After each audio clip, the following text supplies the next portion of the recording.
আমার পরিচালক মৃত্যু 19 সিনেমার পরিচালক তানভীর হাসান ভাই এবং আমার সিনেমার হিরো শিশি সর্দার এটা একটু মাইন্ড করতে পারে। তো সেই অনুযায়ী আমি চিন্তা করলাম যে আসি না, যেহেতু আমি একজন ইন্ডাস্ট্রির নিউ কামার হিরোইন, তো নিউ কামার হিরোকে সাপোর্ট করা দরকার, নতুন সিনেমাগুলোকে সাপোর্ট করা দরকার।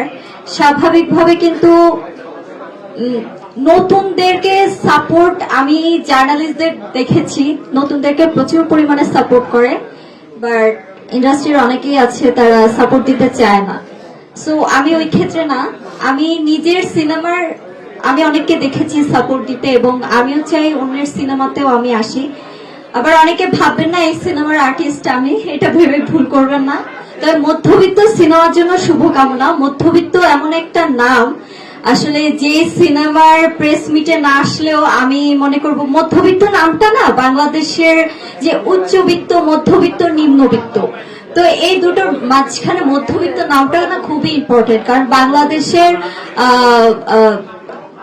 আনুমানিক 40-50% লোকই মধ্যবিত্ত, প্রতিনিয়ত যুদ্ধ করে যাচ্ছে নিজের সাথে, সমাজের সাথে, পরিবারের সাথে।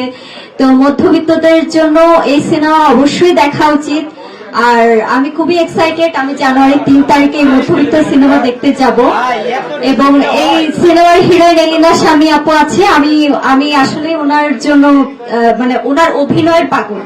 আমি অন্যান্য সিনেমায় দেখেছি খুবই সুন্দর অ্যাক্টিং করে, মানে তারপরে শিশি সর্দার তো আছেই এই সিনেমার হিরো, খুবই সুদর্শন, নতুন আপনাদের মাঝে আসছে। আর পাশাপাশি তানভীর হাসান ভাই আছেন, সে তার প্রথম সিনেমা রিলিজ হচ্ছে এবং ওমর মালিক ভাই আছেন, ওনারও এই সিনেমাটা রিলিজ হচ্ছে। তো সবার জন্য শুভকামনা। আর অবশ্যই আপনারা এই মধ্যবিত্ত সিনেমা জানুয়ারি 3 তারিখে হলে আসবেন। আমিও কিন্তু আমাদের এই হিরো হিরোইনদের সাথে একসাথে বসে সিনেমা দেখবো এখন। আর আমাকে এখানে আসলে সম্মানিত করার জন্য অসংখ্য ধন্যবাদ আপনাদের। সবাই ভালো থাকবেন, সুস্থ থাকবেন এবং মধ্যবিত্তর পাশে থাকবেন। আর আমি মনে করি বাংলাদেশের প্রতিটা জায়গায় যত মধ্যবিত্ত আছে তাদের প্রত্যেকের এই সিনেমা দেখা উচিত এবং পাশাপাশি উচ্চবিত্ত, নিম্নবিত্ত যারাই আছে প্রত্যেকে এসে সিনেমাটা দেখুক এবং বুঝুক যে আমরা মধ্যবিত্তরা কতটা কষ্ট করি। আমি যদি বলি আমি উচ্চবিত্ত পরিচয় না দিয়ে আমি বলবো আমি নিজে মধ্যবিত্ত, আমি নিজে স্ট্রাগলার, আমি মধ্যবিত্তর কষ্টটা বুঝি। আমাদের ইন্ডাস্ট্রির অনেকেই আছে উচ্চবিত্ত ফ্যামিলি থেকে আসে, নিম্নবিত্ত থেকে আসে, মধ্যবিত্ত থেকে আসে, কিন্তু যারা স্ট্রাগলার তারা বলতে গেলে মোটামুটি মধ্যবিত্ত মধ্যেই পড়ে। তো ওই চিন্তা করে এই সিনেমাটা আমি অবশ্যই দেখতে যাব, যার কারণে আজকে এই প্রেস মিটে চলে